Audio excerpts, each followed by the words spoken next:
What is up, my Pika crew? This is ThePikaWu, and welcome to another X and Y Wi-Fi battle. This one's going to be against a guy called Cloud's Liberation. He's a really great guy. He likes to post Wi-Fi battles, and he likes to use more unconventional, lower tier Pokemon, and he likes to use very creative sets. So if you're interested in that, please be sure to check him out and help him out by subscribing. Now, on to the team preview analysis. Looking at the rosters of each of our teams, it does seem like I have the matchup advantage. This is because I'm using stronger Pokemon in general with higher base stats. I'm running Goodra, Excadrill, Azumarill, while my opponent's using lesser used Pokemon like Swalot and Tropius. But this allows him the extra surprise factor because he's using more unconventional sets. I don't know what he's running. And on top of that, the surprise factor with a little extra luck allows him to do very well in this match despite having the disparity in the roster of Pokemon. In terms of typing weaknesses, my team's pretty weak to fire. I do have a slight ice, flying, and rock weakness as well, but I do have a very big fire weakness.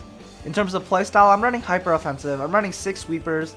I have a relatively slow team, so that's why I bring in Galvantula in this match for the sticky web to have speed control and to lower all of my opponent's Pokemon speed when they switch in. So in terms of threats, like I mentioned, I'm weak to fire, so that Arcanine is going to be a big threat because I have a general fire weakness, and Arcanine is just very powerful, especially with the choice band. There's also a surprise factor of unorthodox Pokemon, so you never know what will be a threat until you actually face it. Now in terms of my opponent's team, he's got a lot of typing weaknesses as well. He's very weak to flying, rock, fire, and psychic. His playstyle is more bulky offensive. He's running some Pokemon that perform as defensive Pokemon, like Avalugg and Clefable, and he's also running offensive sweepers too. In terms of threats, 2 Pokemon that are on my team that are pretty dangerous to his team are going to be the Vivillon and Goodra. Goodra because Draco Meteor hits his whole team for a lot of damage, except for Clefairy, but I do have Sludge Wave that can hit him for super effective damage.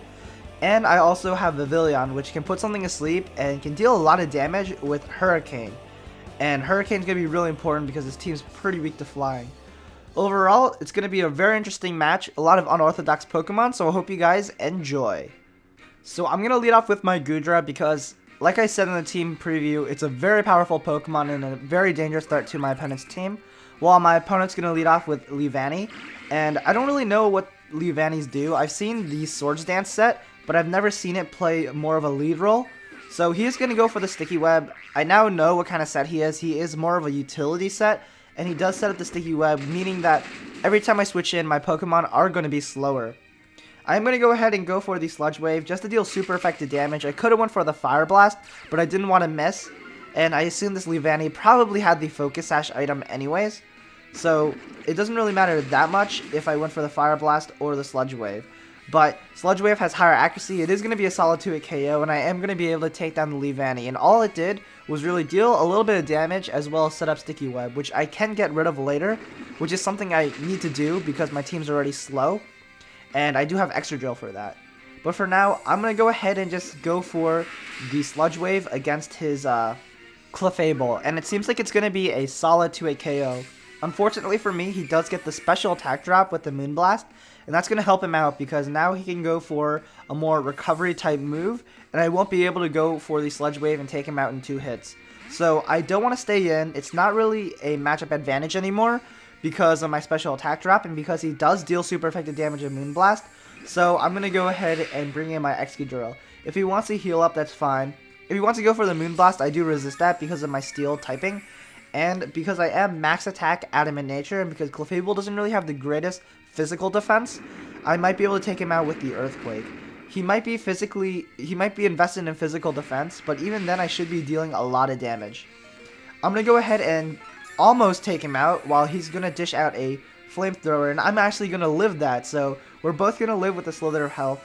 But now that this Clefable is very weakened, I'm just going to go ahead and try to take him out with a Rapid Spin.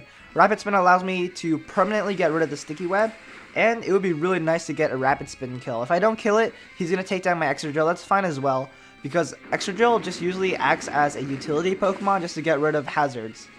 I'm going to go ahead and go for the Rock Slide against his Tropius because it's going to deal super effective damage. It's going to do a lot of damage. I know Tropius usually do carry Harvest, and have that hidden ability, so he might be able to heal up, but I still should do a decent amount of damage regardless, and it takes him down to red health, which means I am able to basically revenge kill with any Pokemon. I do decide to revenge kill with Galvantula, because I do outspeed, and whatever he wants to bring in to try to take me down, I can live any hit because I have the Focus Sash item. So he is going to bring in the Arcanine to try to take me down with a Flare Blitz or with another move. Maybe he wants to predict my switch out. But I'm not fearing anything because I do have the Focus Sash. I can live one hit. I'm going to go ahead and pull off a Thunder, and that deals a ton of damage against him, which is really nice because I want to deal as much damage against this Arcanine as fast as possible. That's why I chose Thunder instead of Sticky Web, and it seems like I am able to go for the 2-hit KO against him. I'm not sure if he wants to go for the Extreme Speed or not, but I am just going to stay in and go for the Thunder again. I'm thinking he's choiced in some way because he's not carrying the Life Orb or the Leftover, so that's why I decided to press my luck and go for the Thunder, hoping he wouldn't go for the Extreme Speed. And I do hit the Avalog on the switch, and Avalog doesn't really have the greatest special defense. In fact, it has a very, very poor special defense stat, but it is able to take a lot of Thunders against my Galvantula, which I was very surprised. Maybe he's carrying max HP, max special defense, but in this case, it really helps him out because he's able to basically absorb 2 Thunders and take me out with an Avalanche or an Earthquake. I'm going to go ahead and bring in my Heracross here, and I'm just going to go ahead and go for the Rock Blast because it deals super effective damage against his Avalog, and his team's very weak to Rock. He doesn't really have an answer to a Rock-type move, so I'm going to go for the Rock Blast and try to hit this Swallow for a decent amount of damage. But unfortunately for me, I am going to miss. So he's going to get a little lucky on the Hacks end. But I don't really mind because it makes the game a lot funner and a lot challenging. And he does need a little bit of luck to do well against my team. So he is going to go for the Toxic as I bring in my Goodra. And I'm not really fearing any Poison type moves because I do outspeed. And I should be able to at least deal a ton of damage to Draco Meteor before he takes me out. So I'm not really fearing anything.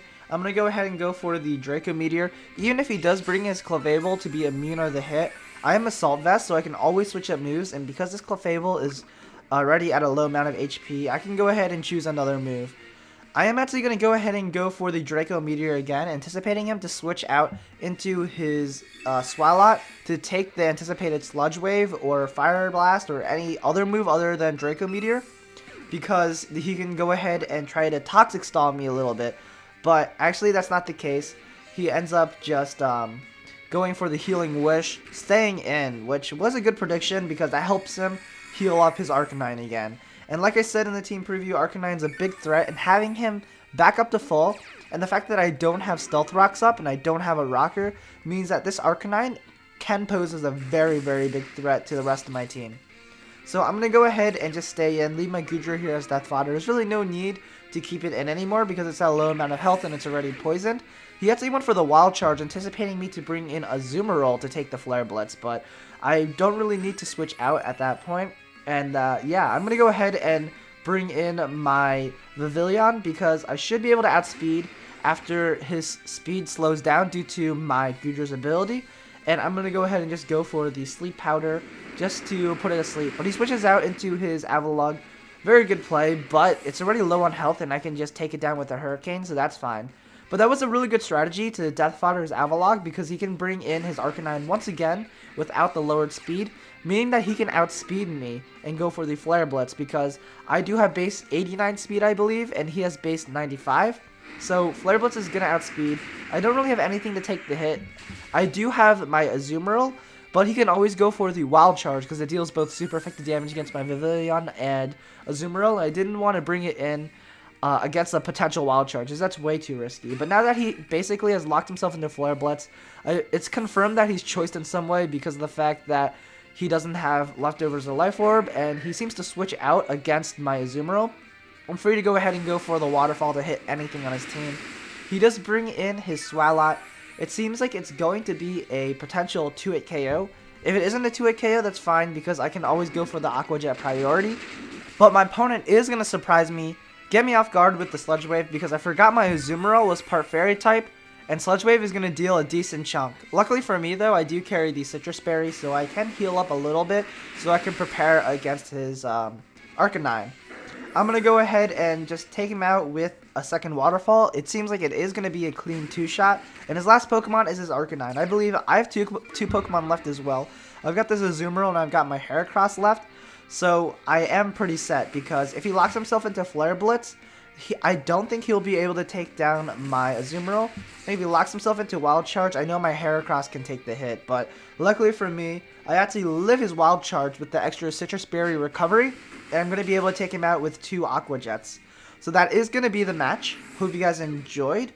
He really pulled off a really great battle despite having very unconventional Pokemon, and I really like that. It's really a testament to the fact that creative Pokemon sets and unconventional Pokemon can still do well in upper tier battles. So hope you guys enjoyed this battle. Feel free to leave a like, a favor, and a comment. Be sure to check out my Facebook and Twitter page. I do post videos early release on those sites. And stay tuned for the comment question of the day. And thank you for the Flaming Axle for the Pavilion, Ernest for Goodra and Heracross, and Teneshio for Azumarill, Excadrill, and Galvantula. Thanks guys. Hope you guys enjoyed the video. Peace.